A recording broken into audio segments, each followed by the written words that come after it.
কখনো আমপানের মতো দুর্যোগ চলে আসবে, নারগিসের মতো দুর্যোগ চলে আসবে, শীতের ভিতরে বারবার বৃষ্টি শুরু হবে। আযাব যদি মালিকের পক্ষ থেকে আসে, সেনাবাহিনী অস্ত্র নিয়ে দাঁড়ায় থাকবে, মোকাবেলা করার মতো কোনো শক্তি পাবে না। ঠিক নেই? এরপরে আল্লাহ রাব্বুল আলামিন 5 নম্বরে বলেন, আপনাদের কি কষ্ট হচ্ছে? কারো কি কষ্ট হচ্ছে?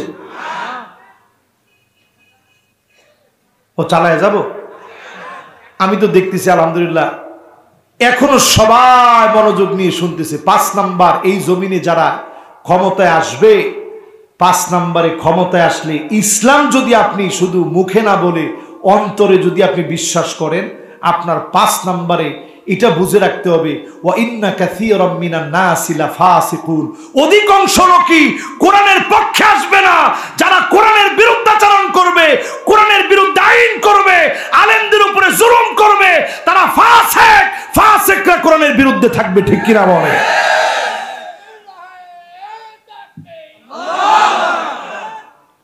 শেষ। তাকবীরটা দিছে কে দেখি? এই একবার কেন? উনি তাকবীর একবার দিয়ে শরীরে আর কোলায় না। এবার আপনারা একজন তাকবীর দেন তো দেখি শরীরে যার কোলাবে।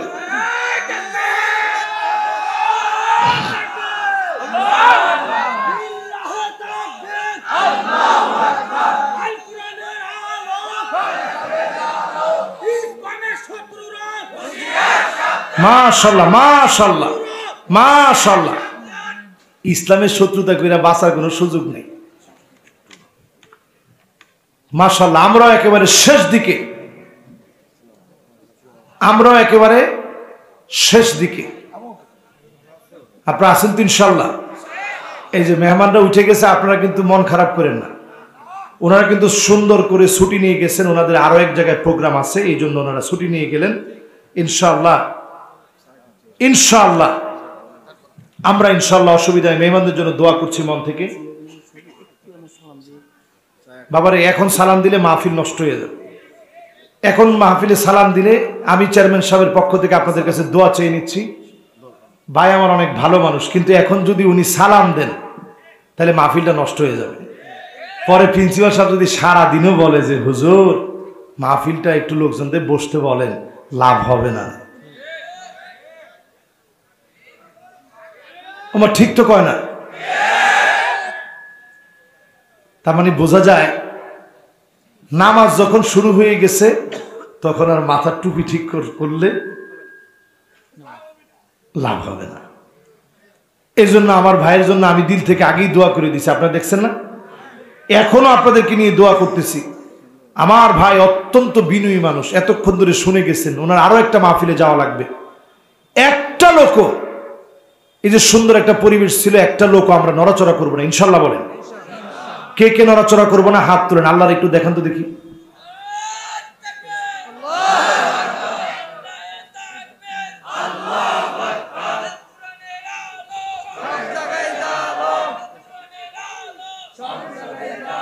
মাশাআল্লাহ, সংসদে জ্বালাইতে চান তো? মাশাআল্লাহ। আমি খুব ভালো লাগে যখন এই স্লোগানটা এই পূর্ণাঙ্গ হয়। জীবনে অনেক জ্বালান জ্বালাইছি, সামনে সংসদে আমরা জ্বালাবো ইনশাআল্লাহ। বলেন এরপরে আল্লাহ রাব্বুল আলামিন বলেন, আফা হুকমাল জাহিলিয়াতি ইয়াবগুন।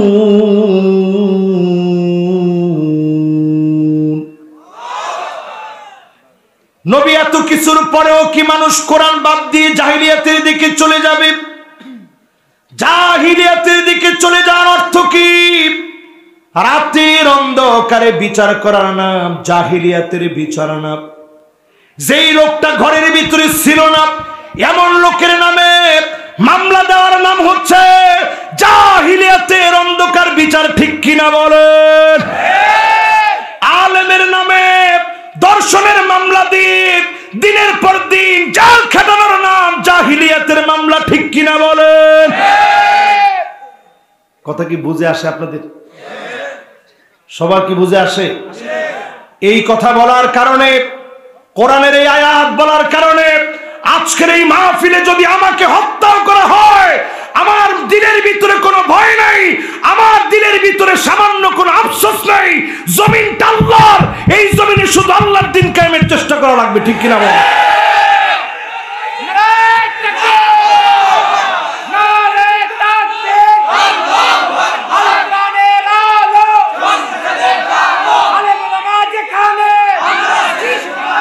জাহিলিয়াতের বিচার হলো, জাহিলিয়াতের বিচার হলো অন্ধকার রাতে, কালো রাতে বিচার করা নয়।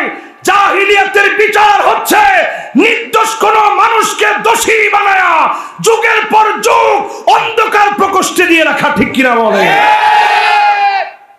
এটা জাহিলিয়াতের বিচার। এখন শুধু আপনাদেরকে আমি এদ্দুর প্রশ্ন করি, এই বিশাল মাহফিলে জাহিলিয়াতের বিচার সারা দুনিয়াতে থাকলেও আমাদের দেশে একটুও নেই। আছে? ঠিক আছে, যদি থাকে তাহলে আমাদের কার্যক্রম কি হবে? জাহিলিয়াতের এই বিচারের বিরুদ্ধে কোরআনের বিচার চালু করার জন্য চেষ্টা করা লাগবে, ঠিক কিনা বলেন? এই কথা কি আমার কথা? এ কথা আমার মালিকের কথা, এ কথা আমার আল্লাহর কথা, এ কথা কোরআনের কথা। যারা এর বিরোধিতা করবে তারা কোরআনের আইনের আয়াতের বিরুদ্ধে তারা দাঁড়াচ্ছে, ঠিক কিনা বলে? এরপরে আমার ভাইয়ের আল্লাহ রাব্বুল আলামিন বলেন, ওয়ামান আহসানু মিনাল্লাহি হুকমা,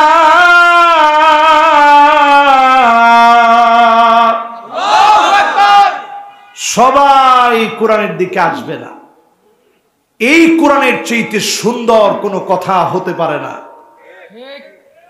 ঠিকও তো কয় না, এই ঠিক এরকম ৩-৪ জনে। ওমান আহসানু মিনাল্লাহি হুকমা, এই কথা আল্লাহর কোরআনের কথা। এই কোরআনের চাইতে সুন্দর আর উত্তম কোন বিধান হতে পারে না। লেনিনের কোন মতবাদ, মাও সেতুংয়ের কোন মতবাদ, কার্ল মার্কসের কোন মতবাদ কোরআনের সমকক্ষ দূরে থাক, এই কোরআনের এক তিল পরিমাণ কোনদিন হতে পারে না, ঠিক কিনা বলে? এই তন্ত্রমন্ত্রের দিন শেষ, কোরআন হাদিসের বাংলাদেশ, ঠিক না ভাই? আমার ক্যামেরাম্যান মাশাআল্লাহ, মাশাআল্লাহ আমার ক্যামেরাম্যান আজকে যারা আসছে এদের মধ্যে থেকে একজনই সুন্দর স্লোগানটা দিচ্ছে। এরপরে আমার ভাইয়েরা ৮ নাম্বার আমার আপনার কার্যক্রমে আল্লাহ খুশি হয়ে বলতেছে, লিকাউমি ইউকিনুন, সবাই কোরআনের পক্ষে আসবে না, সবাই মার খাওয়ার জন্য আসবে না, সবাই নিজের সব শেষ করতে আসবে না। আসবে তো কেবল তারা যারা মালিকের সামনে দাঁড়ানোকে ভয় করবে, প্রবল বিশ্বাসী হবে। তাদের গলার মধ্যে ফাঁসির দড়ি আসতে পারে, হাতের ভিতরে হ্যান্ডকাপ আসতে পারে, পায়ের ভিতরে বেড়ি পরানো হতে পারে, কোরআনের আইন থেকে এক চুল তাদেরকে দূরে সরানো যাবে না, যাবে না এবং যাবে না।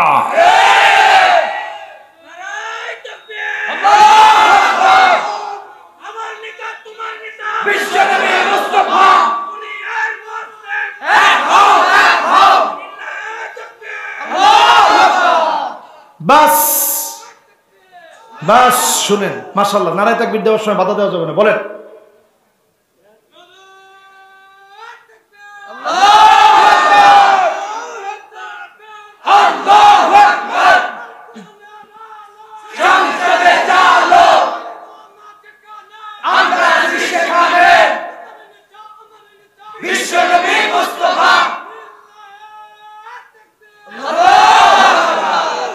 বগুড়ার মাহফিলে এসে আমার আজকের উপলব্ধি হচ্ছে, সারা বাংলাদেশে যদি এইভাবে আমরা একটু মাহফিল বুঝতাম। রাত 12টা বেজে গেছে, অনেক দূর দারাজ থেকে লোকেরা আসছে, এরপরেও তারা চাতক পাখির ন্যায় তাকায় আছে। আমার বিশ্বাস এইরকম যদি আমরা প্রত্যেকটা জেলায় সত্যিকারে কোরআনের কথাগুলা বলতে পারতাম, 190 কোটি মুসলমান এখন পৃথিবীতে, যদি হিম্মত নিয়ে আমরা দাঁড়াতে পারি, 240 কোটি পৃথিবীতে খ্রিস্টান আছে, বেশি দিন দূরে না আমরা ইনশাআল্লাহ সংখ্যায় যেমন বাড়বো, ইমানে যদি বাড়তে পারি, আবার কালেমার পতাকা পতপত করে উড়বে। কোন জালেম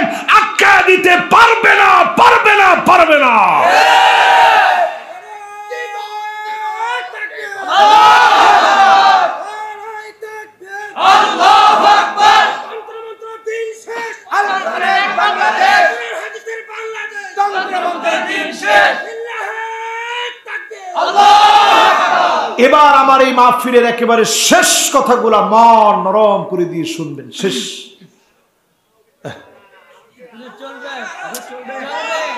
আচ্ছা ঠিক আছে বাজান।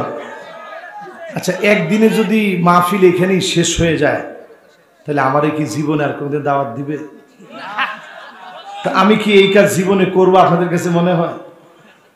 সবাই তো চায়। এই মুরব্বী একজন মনে করছে যে আসলে মনে হুজুর এখনই ছেড়ে দিবে। না বাজান, আমি আবার এত তাড়াতাড়ি ছাড়বো না ইনশাআল্লাহ।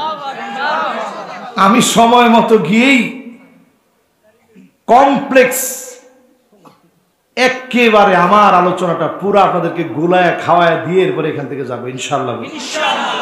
এতে লোক যদি 15 জন থাকে, ওই 15 জনরে নিয়েই কিন্তু আমি ওয়াজটা করব। এবার শোনেন আমার ভাইয়েরা, রসুল বড় আদর করে গেছে, কোরআন আমাদের সামনে আছে। একজন হিন্দু ভাই বিশ্বাস করে তার 33 কোটি দেবতা। তার আছে বিষ্ণু, আছে তার কৃষ্ণ, আছে তার শিব, আছে তার গণেশ, আমার আছে কে? কথা কয় না কে? একজন খ্রিস্টান সে যিশুকে মনে করে সে আল্লাহর সন্তান। নাউজুবিল্লাহ বলে। মারিয়াম আলাইহিস সালামকে তারা মেরি বলে কত বড় বেয়াদবি করে। আর আমি আপনি মুসলমান, আল্লাহর নবী বললেন তাকুনুল ইসলামু গরিবা, এমন সময় আসবে ইসলামের নাম নিলে মারা হবে, জেল জুলুম হবে, কাটা হবে, রক্তগুলা ঝরবে। ও মুসলমান, আজকে বুকে ব্যথা নিয়ে বলি, আমার ফিলিস্তিনের শিশু বাচ্চাগুলার কি দোষ ছিল? হসপিটালের ভিতরে অ্যানেস্থেসিয়া নাই, জীবন্ত একটা মানুষের হাত কাটতেছে, পা কাটতেছে, চোখ ইনজুর হয়ে গেছে, চোখটা উঠে ফেলেছে, অবশ করার মতো কিছু নাই। হসপিটালের মধ্যে হামলা চলেছে। 3টা মাসে আমার মুসলমান একজন দুইজন না, 21,000-এর উপরে মুসলমানকে শহীদ হতে হয়েছে। 75টা বছর ধরে মুসলমানেরা মার খেয়ে যাচ্ছে। আমার সিরিয়ার দিকে তাকাইলে কসম আল্লাহর 2টা চোখ ঠিক রাখা যায় না। 12টা বছর ধরে মার খেয়ে যাচ্ছে। আপনি মনে করেছেন আপনি কোনোদিন মার খাবেন না। আল্লাহ যদি একদিনের জবাব নেন, কেমন করে জবাব দিবেন? সকাল থেকে রাত পর্যন্ত তুই শুধু খেয়েছিস, কি জবাব দিবেন আল্লাহর কাছে দাঁড়ায়?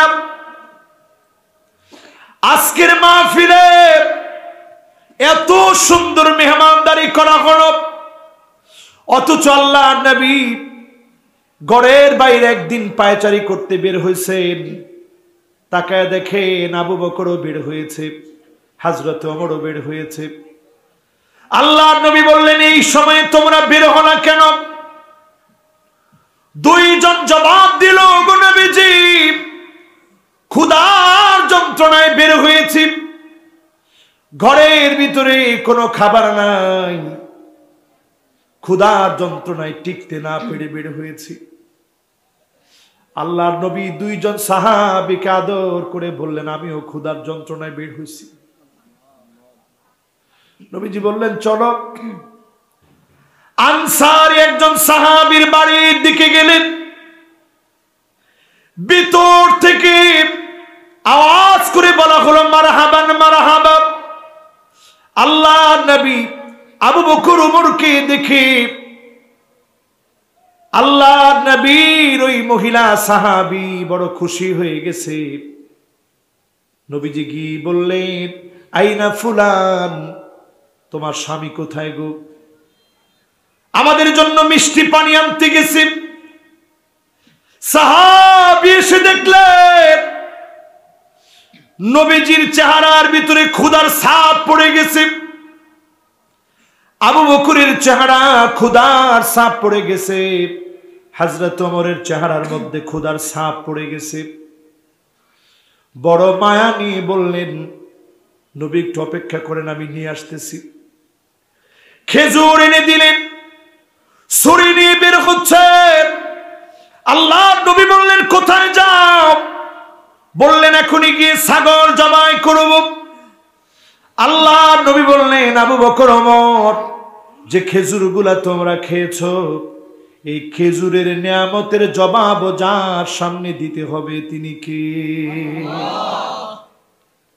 আজকে ফিলিস্তিনে 22 দিন 23 দিন মুসলমানের কাছে খাবার নাই, ছোট ছোট বাচ্চা। আমরা যখন আমাদের বাচ্চার পিছনে লোকমা নিয়ে নিয়ে দৌড়াই, বাজার একটু খাও না, সেই সময় আমার ফিলিস্তিনে খাবার পায় না।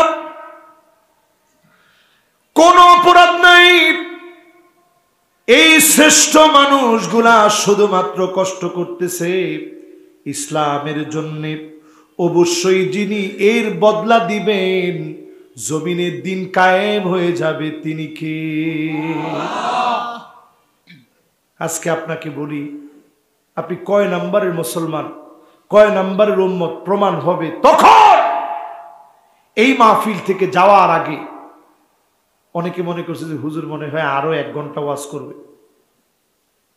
সবাই আমরা যে যেমনি বসছি, আর আপনাদেরকে এটা শেষ কথা চলতেছে আমার, শেষ কথায় আমরা নড়াচড়া না করি, কি বলেন?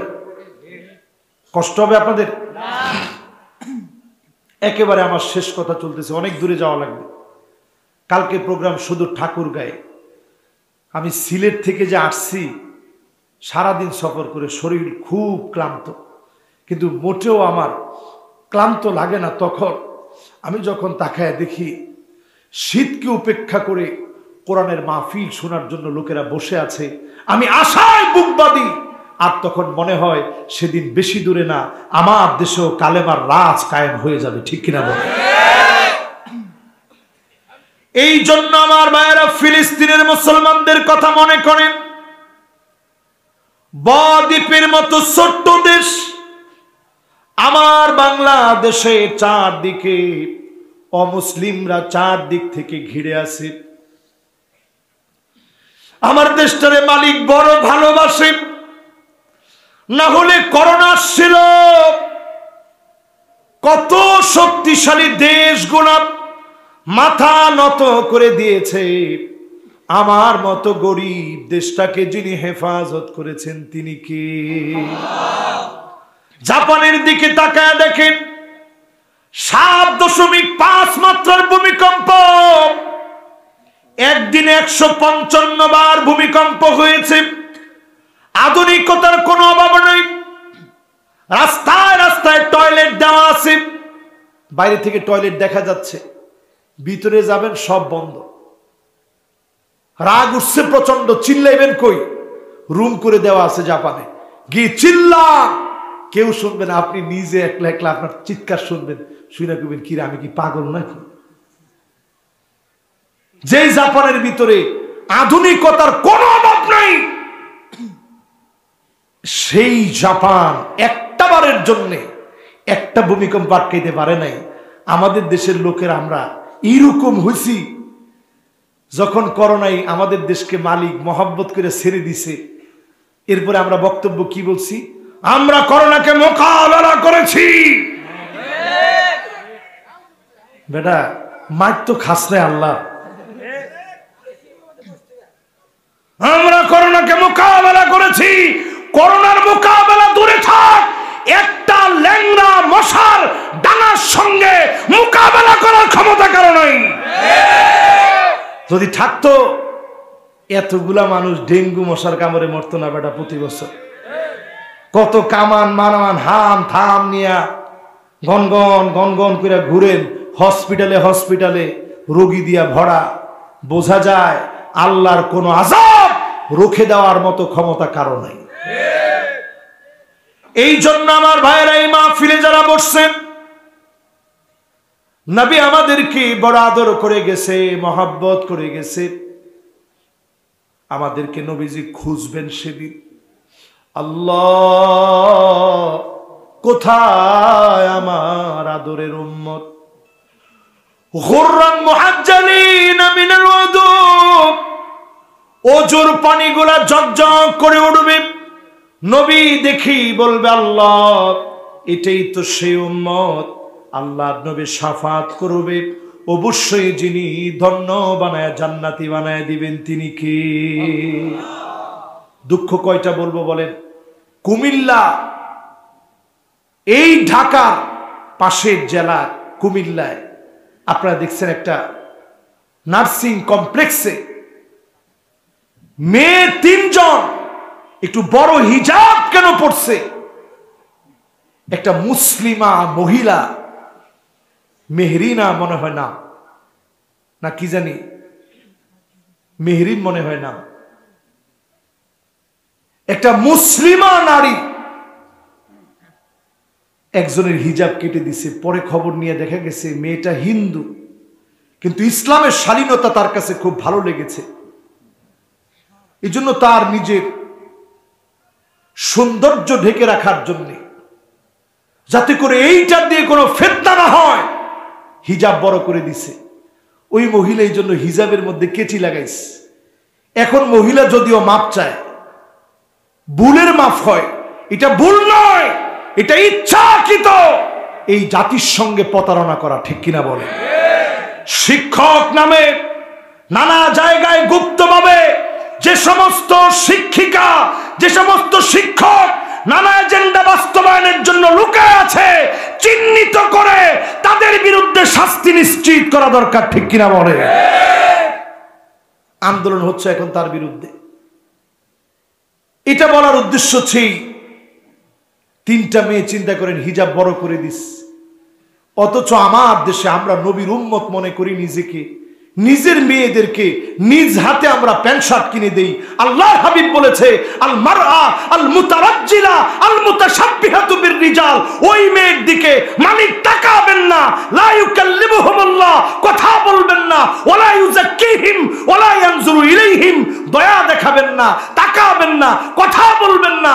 যেই মেয়ে পুরুষের মতো পোশাক পরে, যেই ছেলে মেয়ের মতো পোশাক পরে, কানের ভিতরে দুল দেয়, হাতের ভিতরে বালা পরে, গলার ভিতরে চেইন পরে, যেই মেয়ে প্যান্ট শার্ট পরে, ওই মেয়ের দিকে মালিক তাকাবেন না, ঠিক কিনা বলে? আজকে থেকে ছাড়বেন ইনশাআল্লাহ? জোরে বলেন ছাড়বেন ইনশাআল্লাহ? আল্লাহর নবী আমার আপনার জন্য অপেক্ষা করবে। আল্লাহর কাছে দাঁড়ায় সেদিন বলবে, ইন্নী মুকাথিরু বিকুমুল উমাম, ও আমার আল্লাহ, কত কত উম্মত নিয়ে আজকে আমি জান্নাতি। আল্লাহ নবী আমাকে নিয়ে গর্ব করবে, আমাকে নিয়ে নবী আনন্দ করবে। আল্লাহর কাছে বলবে, আল্লাহ এরাই তো আমার সে উম্মত। আল্লাহর নবী পুল সিরাতের কিনারায় আমার জন্য দাঁড়ায় থাকবে। উম্মত কেটে কেটে জাহান্নামে পড়ে যাবে। কারো কারো শরীর 2 ভাগ হয়ে যাবে, কারো শরীর 4 ভাগ হয়ে যাবে। আল্লাহর নবী কিনারায় দাঁড়ায় বলবে, ইয়া রব্বি সাল্লিম, ইয়া রব্বি সাল্লিম, ও আমার আল্লাহ দয়া করে মায়া করে একটুখানি রহম দান করে। নবীর দোয়ার কারণে যিনি উম্মতকে মাফ করবেন তিনি কে? 5 শ্রেণীর মানুষ সেদিন নবীজির শাফাত পাবে না। 1 নম্বরে জালেম, যে জুলুম করেছে, নবীজির শাফাত পাবে না। 2 নম্বরে কুল্লু গালিন মারিক, বাড়াবাড়ি করেছে, নির্দোষ মানুষকে দোষী বানাইছে, নবীর শাফাত পাবে না। 3 নম্বরে যেই লোকটা বেদাতি, নবীর শাফাত পাবে না। 4 নম্বরে মুশরিক, নবীর শাফাত পাবে না। 5 নম্বরে মাইয়ুকাযযিবু বিশ-শাফাআত, যেই লোক নবীজির শাফাত মিথ্যা মনে করেছে, ওই লোকটাও শাফাত পাবে না। আমরা আল্লাহর নবীর শাফাত কামনা করি, সেই কামনাও করব একমাত্র কেবলমাত্র কার কাছে? আওয়াজ করে বলেন, আঙ্গুল উঁচা করে বলেন মাশাআল্লাহ। কার কাছে? এবার আমার ভাইয়েরা হাত নামায় চিন্তা করেন, 5 জনকে নবী শাফাত করবে খুঁজে খুঁজে। শেষ কথা, আমার সময় লাগবে 2 মিনিট। আবার না আল্লাহ রে, 3টা পর্যন্ত সব আপনি পাইবেন। আমি বুখারী শরীফের হাদিস দিয়ে আপনাদের প্রমাণ দিই। রসুল নিজে হাদিসের মধ্যে বলছে, কাতাবাল্লাহু লাহু। এই যে একজন উঠছে, যুবক বাজান বল। ও মাশাআল্লাহ, ঠিক আছে। কাতাবাল্লাহু লাহু হাসানাতান কামিলা, পূর্ণ। সারা রাত জেগে ওয়াজ শুনলে যেরকম সওয়াব হইতো, যারা বলছেন হুজুর সারা রাত ওয়াজ করেন, কিরকম সওয়াব হইছে? ওয়াজ তো সারা রাত চলবে না, ওয়াজ এখনই শেষ হয়ে যাবে। কিন্তু শেষ হইল, সারা রাত শুনলে যে সওয়াব হতো, সমপরিমাণ সওয়াব বান্দার আমল নামে আল্লাহ দিয়ে দিবে। জোরে করে সুবহানাল্লাহ। এবার আমার ভাইয়েরা 5 শ্রেণীর মানুষের কথা শুনেন। আল্লাহ নবী যাদেরকে খুঁজে খুঁজে বের করে শাফাত করবেন, 1 নাম্বার ব্যক্তি হচ্ছে ওই ব্যক্তি আসাদুন নাস বিশাফাতি। আছে না হুজুর হাদিসের ভিতরে? মাশাআল্লাহ। মান ক্বালা লা ইলাহা ইল্লাল্লাহ খালিসান মিন কলবিহি আও নাফসিহি। স্পষ্ট আল্লাহর নবী বলেন, মন থেকে যারা কালেমা পড়বে, কালেমার জন্য প্রয়োজনে মার খাবে, কালেমার জন্য প্রয়োজনে জেল খাটবে, কালেমার জন্য প্রয়োজনে জীবন চলে যাবে, এক চুল যারা কালেমা থেকে নড়বে না, এক চুল যারা বাতিলের কাছে মাথা নত করবে না, মন থেকে যারা কালেমা পড়বে, মালিক সেদিন নবীজিকে সুযোগ দিবে, নবীজি খুঁজে খুঁজে শাফাত করবে, ধন্য বানায়া যিনি জান্নাতি বানায় দিবেন তিনি কে? মাশাআল্লাহ।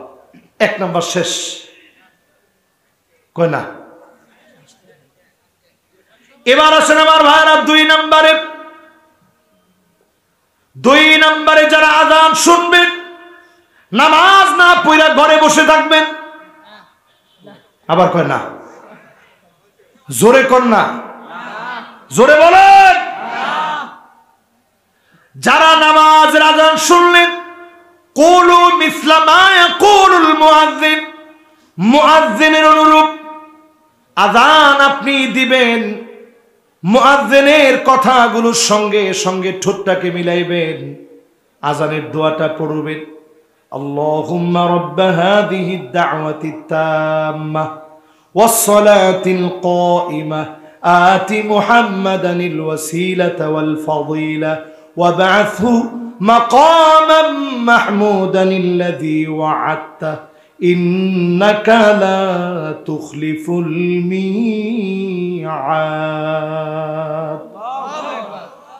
যখনই আপনি আমি পড়ব, আল্লাহ নবী বলেন হাল্লাত লাহু শাফাতি, ওই লোকের জন্য শাফাত ওয়াজিব হয়ে যাবে।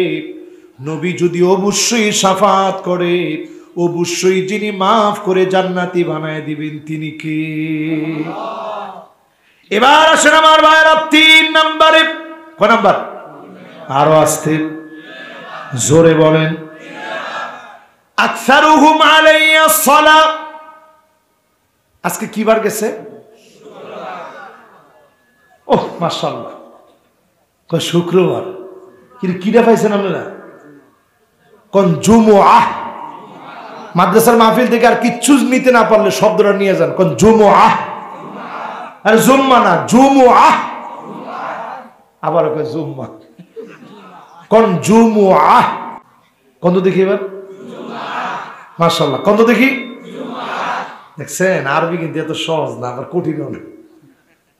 দেখছেন না আপনাদের অলরাউন্ডার সাহেব এখন এমপি মানুষ, কথা কইতো আমরা খুব সাবধান। উনি ওই দিন বক্তব্য দিতে গিয়ে কয় বিসমিল্লাহির রহিম। আমি চিন্তা করলাম, আল্লাহ এই যদি অলরাউন্ডারের হালত হয় যে কিছু জানে না, তার হালত কি হবে? হ্যাঁ, ওই থাক, এই দেখছেন যুবক করে যদি আপনি সরাই দেন তাহলে কে থাকবে আমার সাথে? যুবকরা আছো তো তোমরা? হ্যাঁ মাশাআল্লাহ, যুবক করে আপনি সরতে কো, যুবক ধার দেখছেন? সব যুবক চতুর্দিকে দাঁড়ায় দাঁড়ায় মাহফিল শুনছে, ঠিক নেই? যুবকরা তোমাদেরকে আমরা স্যালিউট জানাই। সেদিন বেশি দূরে না যুবক, তোমার দিকে ইসলামটা তাকায় আছে। আজকে আমি ঠান্ডার ভিতরে দেখছি, প্রচন্ড ঠান্ডার ভিতরে 1 ঘন্টা আগে গিয়ে, না আরো বেশি আগে, দেখছেন এই যুবকরা 1.5 ঘন্টা আগে গিয়ে, না 2 ঘন্টা, আহা আল্লাহ যদি আমার খালি এইটার জন্য ধরে 2টা ঘন্টা কোন অধিকারে এদেরকে দাঁড় করায় রাখছি, সত্যি আমি জবাব দিতে পারবো? সত্যি ভাই, এটার জবাব দেওয়া যাবে না। আমার দেশের যুবকরা এত ভালো, আপনি যুবকদেরকে খারাপ মনে করতে পারেন, যুবকদের 1 ফোঁটা চোখের পানি আল্লাহর কাছে এত দামি। শাবুন নাশা ফি ইবাদাতিল্লাহ, এই যুবকদের মাথার উপরে আরশের মালিক তার নিজের তত্ত্বাবধানে ছায়ার ব্যবস্থা সেদিন করে দিবেন। জোরে করে সুবহানাল্লাহ। ও যুবকেরা, ও যুবকেরা, তোমাদেরকে স্যালিউট জানাই। পাশ্চাত্যের সেই ট্রেডিশন তোমরা বাদ দিয়ে দাও, পশ্চিমাদেরকে মন থেকে তালাক দিয়ে দাও। তোমার আদর্শ হবে রাসূলুল্লাহর আদর্শ, তোমার আদর্শ হবে আল্লাহর নবীর সুন্নতি আদর্শ। তোমার চুলের গোড়া থেকে পায়ের তালু পর্যন্ত নবীর সুন্নত তুমি মানো। আজকে যুবকদের দিকে তাকাইলে বড় কষ্ট লাগে তখন যখন তাকাই দেখি ডানেও নাই, বামেও নাই, পিছনেও নাই, সামনের দিক দিয়ে 1 বিঘত লম্বা লম্বা। এই জন্য আজকে থেকে ছেড়ে দিব। রাজি আছেন ইনশাআল্লাহ? আমার ভাইয়েরা, আমার বন্ধুরা, আল্লাহর নবী খুঁজে খুঁজে শাফাত করবে। নবীর নামে অধিক পরিমাণে জুমআ বারে দুরূদ শরীফ পড়বেন। ঘুম আসতেছে না, দুরূদ শরীফ পড়েন। সাল্লাল্লাহু আলাইহি ওয়াসাল্লাম, সাল্লাল্লাহু আলাইহি ওয়াসাল্লাম, সাল্লাল্লাহু আলাইহি ওয়াসাল্লাম। সহজ না কঠিন? আসতে বলেন। আরব দেশে আমার নিজের চোখে দেখছি, 2 জনের মধ্যে ফাইট লেগে গেছে। আল্লাহে আকতুলুক, তোরে এখন মেরে ফেলাম। এরকম সময় তৃতীয় একজন এসে বলছে, আল্লাহ ওয়াসকর, এ বেটা থাম, কত ঝগড়া করবি, সাল্লু আলান নবী। ওদের টোন অনেক বড় হয়, সাল্লু আলান নবী, নবীর নামে একবার দরুদ পড়। এরকম চিল্লান দিয়ে যখন কয়, সাথে সাথে 2 জন ঠান্ডা হয়ে কয় সাল্লাল্লাহু আলাইহি ওয়াসাল্লাম, সাল্লাল্লাহু আলাইহি ওয়াসাল্লাম, সাল্লাল্লাহু আলাইহি ওয়াসাল্লাম। ঝগড়া মাটি হয়ে গেছে। জোরে কোন সুবহানাল্লাহ। ঘুম আসতেছে না, দরুদ পড়েন, প্রতিদিন দরুদ পড়েন। আল্লাহ নবীর সঙ্গে যাদেরকে ঘর বানায়া মালিক রাখবেন, অধিক পরিমাণে দরুদ পড়া ব্যক্তিদেরকে ঘর বানায়া যিনি কবুল করবেন তিনি কে? নবীর সাথে আমার ঘর হোক, আমরা চাই না ইনশাআল্লাহ? এই দরুদটা যদি আমরা পারি, দরুদ ইব্রাহিম যারা পারি তো পড়বো। কতক্ষণ পড়ার পর একটু ক্লান্তি লাগতেছে, বড় তো একটু ক্লান্ত হয়ে গেছেন, শুধু এদ্দুর পড়বেন, সাল্লাল্লাহু আলাইহি ওয়াসাল্লাম, সাল্লাল্লাহু আলাইহি ওয়াসাল্লাম। পারবেন তো? দেখি পড়েন তো দেখি সবাই জোরে, একবারে সহজ দরুদ, এদ্দুর খালি পড়বেন। পারবেন না ইনশাআল্লাহ? এরপরে 4 নম্বরে সাহাবায়ে কেরাম আল্লাহর কাছে বলতেন, আল্লাহ মদিনায় আমাদের মত দিয়ে দিও। কারণ আল্লাহর নবী নিজে হাদিসের ভিতরে বলেন, মদিনায় যদি কেউ মারা যায় আর যদি সেই লোকটা আল্লাহর কাছে চাইতো, আল্লাহ মদিনায় মত দিয়ে দিন। এই বছর আমি মদিনায় যাওয়ার পরে বারবার বলেছি, আল্লাহ শহীদি মউত মদিনায় দান করে দিন। যদি মালিক কবুল করে নেন, নবী নিজে হাদিসের ভিতরে বলেন, আনা শাহিদুন লাহু, আমি নবী ওই লোকের পক্ষে সাক্ষী দিব। নবী যদি সাক্ষী দেয়, অবশ্যই যিনি আপনাকে মাফ করে জান্নাতি বানায় দিবেন তিনি কি? 4 নম্বর শেষ। এবার 5 নাম্বার শেষ কথা, নবী আলাইহিস সালাতু ওয়াস সালাম হাদিসের ভিতরে বলে গেছেন, শাফাআতি লিআহলিল কাবাইর মিন উম্মতি,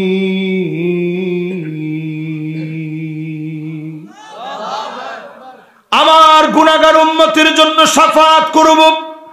আল্লাহর নবী গুনাহগার এই উম্মতদেরকে যখন শাফাআত করবে, নবীর কলিজা ঠান্ডা হবে না একজন জাহান্নামে থাকলেও। আপনি যদি আজকে থেকে নিজেকে উম্মত বানান, সুন্নাত মেনে নেন, জমিনে দিন কায়েমের জন্য যদি ফিরে আসেন, কসম আল্লাহর, নবী আপনার জন্য অপেক্ষা করবে, শাফাত করবে। যিনি দন্য বানায় জান্নাতি বানায় দিবেন তিনি কে? আল্লাহ পাকের কাছে ফরিয়াদ করি, এই বিশাল মোবারক মাহফিলে 12:30 পর্যন্ত আপনারা শুনছিলেন, অনেকগুলো প্রশ্ন আসছে। আমি 5 মিনিটে প্রশ্নগুলোর উত্তর দিব। দাঁড়ানো লোকগুলা বসে গেলে জরুরি জরুরি প্রশ্ন আছে, শুনবেন? জি, জরুরি প্রশ্ন হচ্ছে,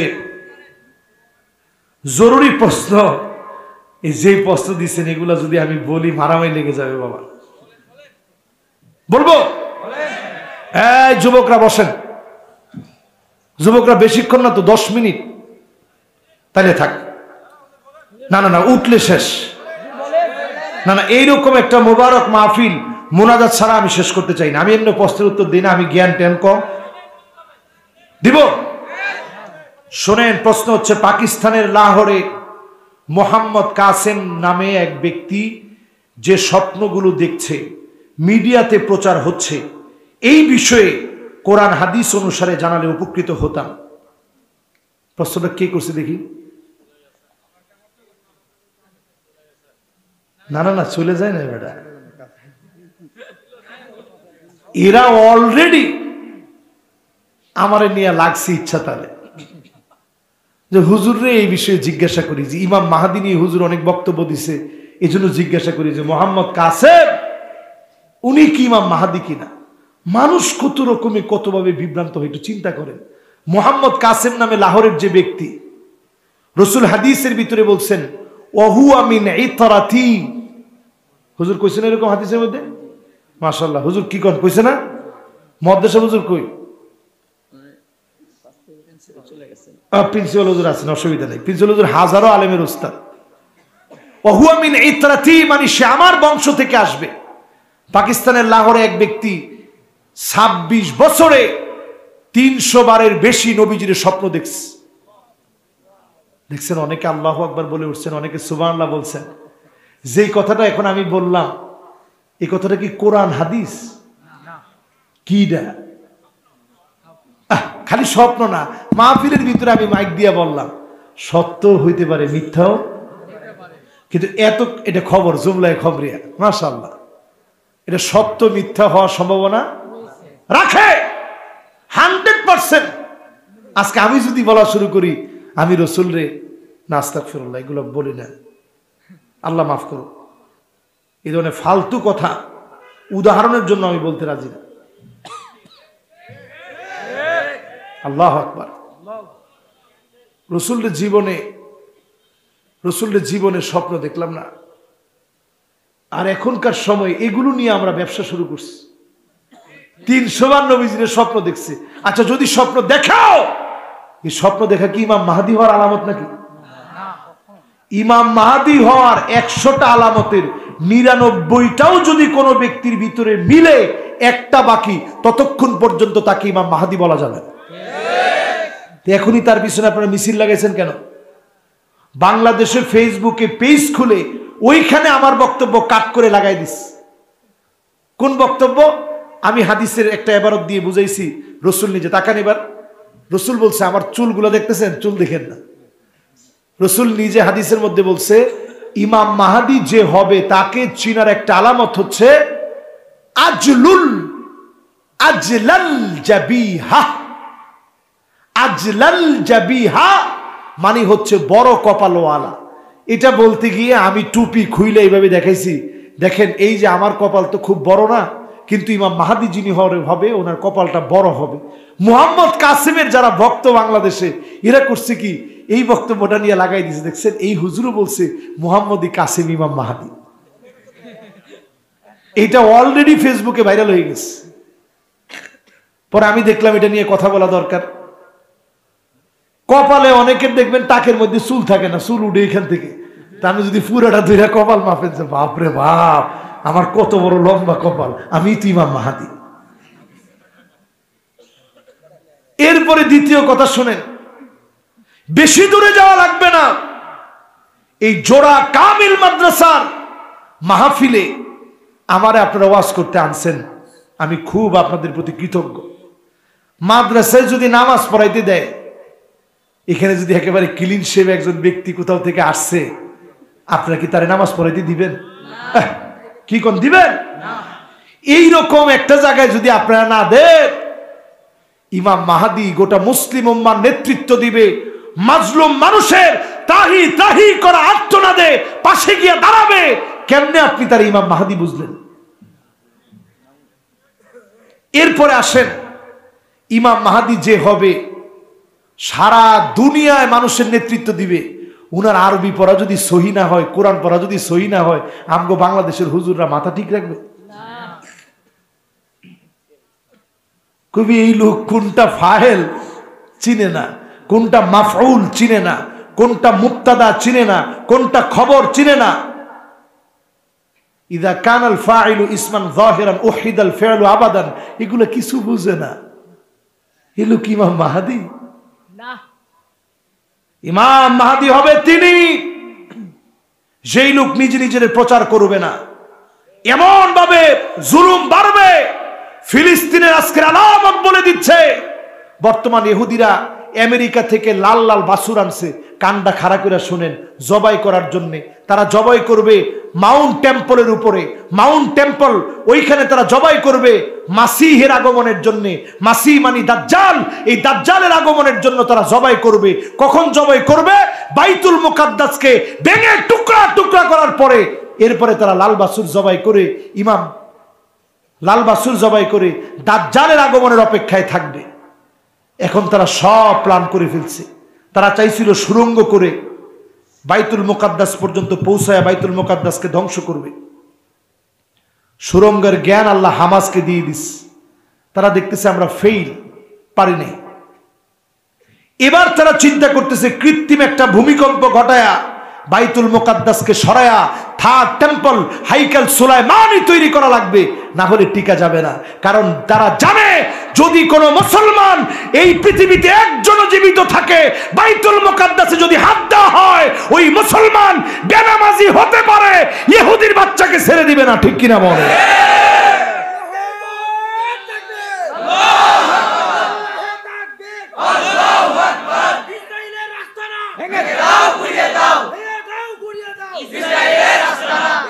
বেশি দিন যাওয়া লাগে নাই, শুধু আমার বাংলাদেশের সচেতনতা বৃদ্ধি পেয়েছে, কোকের দাম কমে গেছে।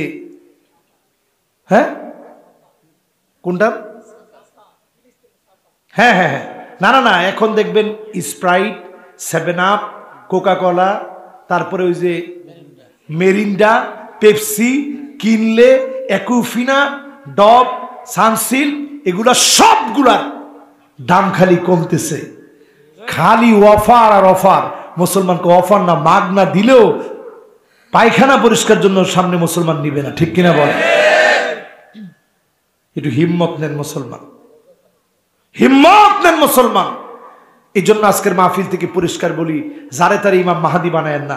রসুল বলছেন ইমাম মাহাদি হবে সে যার নাম হবে ওহুয়া মিন নাসাবি, আমার বংশ থেকে আসবে, তার নাম হবে মুহাম্মদ বিন আব্দুল্লাহ। ইমাম মাহাদি এটা তার লকব হবে। আর সমস্ত আহলে সুন্নাহ ওয়াল জামাতের আলেমদের বক্তব্য হচ্ছে হাসান রাদিয়াল্লাহু তাআলা আনহুর বংশ থেকে আসবে, শিয়াদের দাবি হচ্ছে হোসেন রাদিয়াল্লাহু তাআলা আনহুর বংশ থেকে আসবে। সুতরাং এটা নিয়ে লাহোরের মোহাম্মদ কাসেমকে এক করার কোনো সুযোগ নাই। ইমাম মাহাদি নিজেও জানবে না তিনি ইমাম মাহাদি। ঠিক যখন তিনি হাজরে আসওয়াদ আর মাকাম ইব্রাহিমের মাঝখানে দাঁড়ায় থাকবে, লোকেরা ওনার চেহারা দেখেই বুঝবে এটাই ইমাম মাহাদি, বলবে এখনই বায়াত দেন। ঠিক তখন যখন বায়াত দেওয়া হবে, বায়াতের পরে পরে এমনি বায়াত দিবে না, বলছে বায়াত দেন নাইলে গর্দানে আঘাত করব। বায়াত দিবেন, ইউসলিহুল্লাহু লাহু লাইলাতান ওয়াহিদা, এক রাত্রির ভিতরে বিজয় আসবে, এমন বিজয় আসবে, এর 6 বছর পরে দাজ্জাল আসবে, এমন বিজয় আসবে সারা দুনিয়া কালেমার ছায়াতলে চলে আসবে। জোরে কোন আল্লাহু আকবার। এজন্য কোরআন হাদিস অনুসারে লাহোরের মোহাম্মদ কাসেমকে কোনোভাবেই ইমাম মাহাদি বলে চালায়া দেওয়ার কোনো সুযোগ নেই। হুজুর, বর্তমান পরিস্থিতিতে টাকা দিয়ে চাকরি নেওয়া জায়েজ আছে কিনা উত্তরটা দিলে উপকৃত হব। যদি এরকম হয় যে আপনি ফার্স্ট হয়েছেন,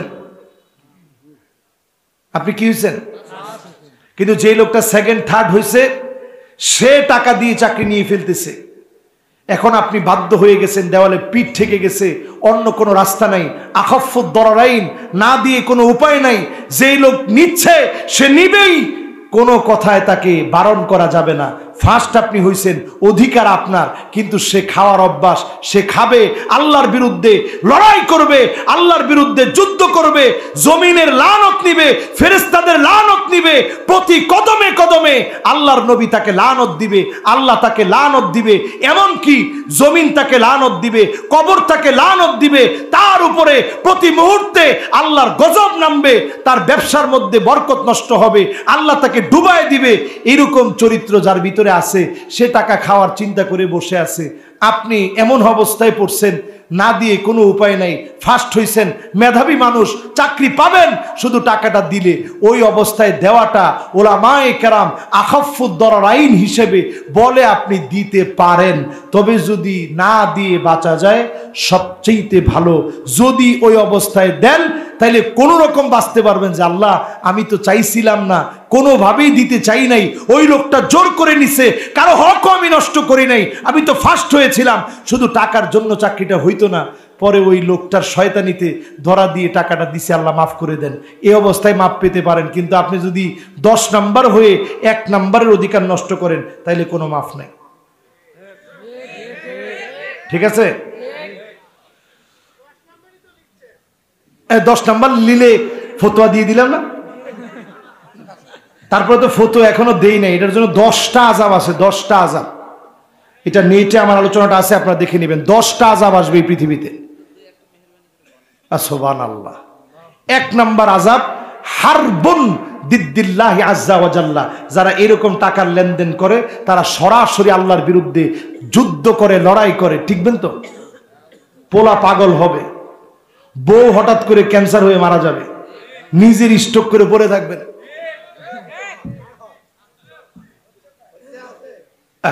হবে, আপনি কোন হচ্ছে, আরে হবে, আপনি কোন হচ্ছে মিয়া, প্রতিনিয়ত হইতেছে। আপনি কোন কেটে হাদিসের কথা না। 2 নাম্বার মালউন আকিলুহু মুকিলুহু। যতজন খায়, যতজন দেয়, যতজন সহযোগিতা করে, মালউনুন মিন ইনদিল্লাহি আযজা ওয়া জাল্লা। আল্লাহর পক্ষ থেকে লানত আসবে, ফেরেশতারা লানত দিবে, জীবজন্তু পর্যন্ত বলবে তোর মতো জানোয়ার আমার মধ্যে কি করস। এরপরেরটা শুনবেন, এরপরেরটা মামহুকুন মিন ইনদিল্লাহ। আল্লাহর পক্ষ থেকে তাদেরকে ডুবায় দেওয়া হবে। ডুবায় দেওয়া হবে মানে হঠাৎ করে দেখবেন এমন নির্লজ্জ একটা ঘটনা ফাঁস হয়ে গেছে, 100 কোটি টাকা আছে কিন্তু চেহারা কাউরে দেখাইতে পারে না। ঠিক কিনা বলে? এরপরে সব তো আমার মনে নেই, 2-3টা হয়েছে না? আচ্ছা, আর কয়েকটা শুনবেন, শোনেন, অসুবিধা নেই। 4 নাম্বার হাদিসের ভিতরে এদের ব্যাপারে বলা হয়েছে, নবী করিম সাল্লাল্লাহু আলাইহি ওয়াসাল্লাম সতর্ক করছেন।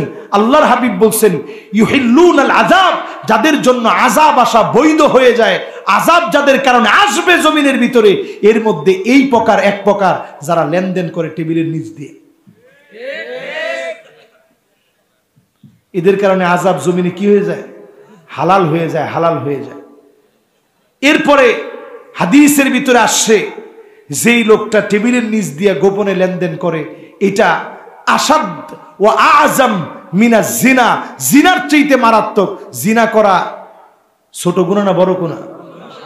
এর চাইতে মারাত্মক গুনাহ হচ্ছে এরকম টেবিলের নিচ দিয়ে লেনদেন করা। আল্লাহ পাক এই হারাম লেনদেন, সুদ, ঘুষ থেকে আল্লাহ হেফাজত করুক, পড়ে না আমিন। বউ নামাজ পড়ে কিন্তু স্বামী নামাজ পড়ে না। স্বামী নামাজ না পড়ার কারণে বিয়ে ভঙ্গ হয়েছে কিনা, নতুন করে কি আবার বিয়ে পড়ান লাগবে? হুজুর দয়া করে প্রশ্নোত্তরটা দিবেন না। যদি জামাই নামাজ না পড়ে, এটা আসলে একটা ব্যাককল। জোরে কোন এটা কি? আরে বেটা, তুই এমন একটা বউ পাইছো, এখন তো এরকম পাওয়াই যায় না যে বেডি ভালো। এরকম একটা বউ তুমি পাইছো, বউ নামাজ পড়ে, তুমি নামাজ পড়ো না। তোমার মতো বোকা আর আছে? এই লোকটা হইছে বগুড়ার ভাষায় কি কয়? না না না না, রংপুরের ভাষায় কি কয়? বাস, রংপুরের ভাষায় কি কয়? এই লোকটা হচ্ছে এই ক্যাটাগরির লোক। নামাজ পড়বেন, স্বামী স্ত্রী যদি নামাজ পড়েন, একটা সোনার সংসার হবে। আপনি আপনার সন্তানকে বুঝাইবেন, তোর মা আমারে কত ভালোবাসে। সেই দিনও আমি একটা জায়গায় মাহফিলে গেছি, বলছে হুজুর আমার আম্মা মারা গেছে 3 ঘন্টা আগে, 3 ঘন্টা আগে আমার আব্বা মারা গেছে। ঠিক 3 ঘন্টা পরে আমার মা আর সহ্য করতে পারে না, মাও মারা গেছে। হঠাৎ করে মা স্ট্রোক করছে। আব্বার মৃত্যুর সংবাদ শুনে সহ্য করতে পারে নাই। 2 জনের হুজুর একসাথে পাশাপাশি হুজুর দাফন করছে। এরকম নজির আমাদের দেশে তো 1-2টা না। এই জন্য সোনার সংসার গড়বেন, স্বামী স্ত্রী উভয় নামাজ পড়বেন। আল্লাহ আমাদেরকে তৌফিক দান করুক, পড়ে না আমিন। এরপরের প্রশ্নগুলা, হুজুর মিলাদ কিয়াম সম্পর্কে কিছু বলেন। হুজুর মাযহাব মানা যাবে কি যাবে না? যারা না মানে তাদের অবস্থা কি?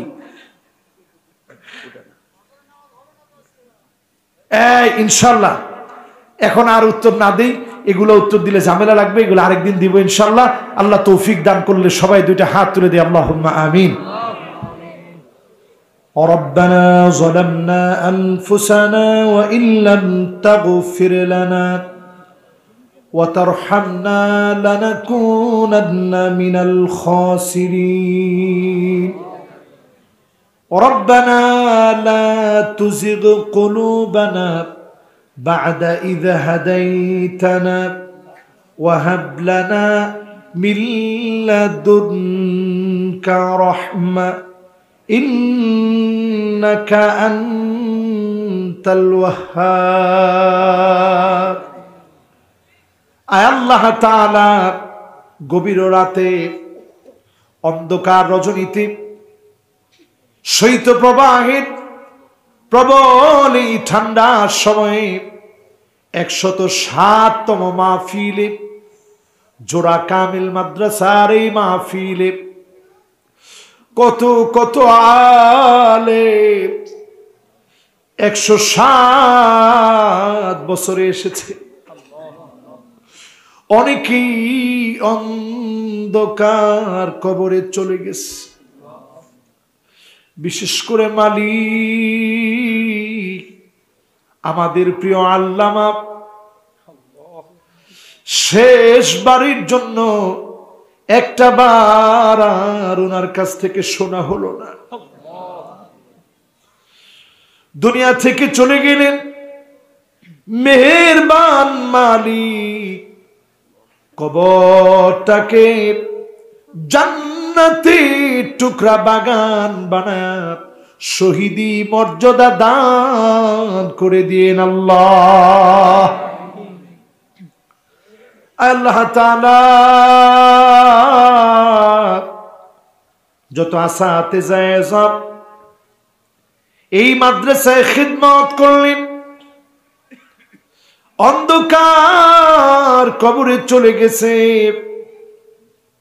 মেহেরবানি করে কবর গুলাকে জান্নাতের টুকরা বাগান বানা।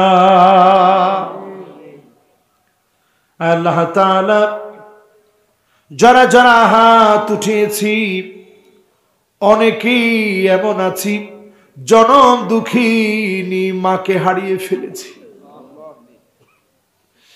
আয় আল্লাহ,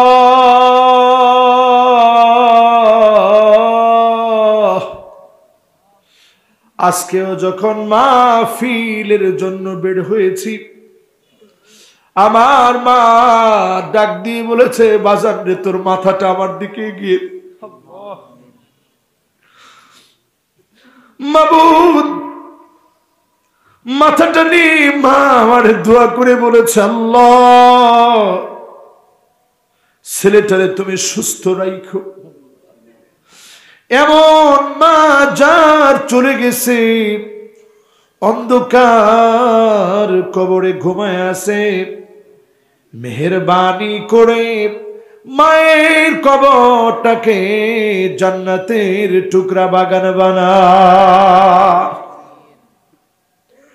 রব্বুল আলামিন যারা যারা হাত তুলেছি,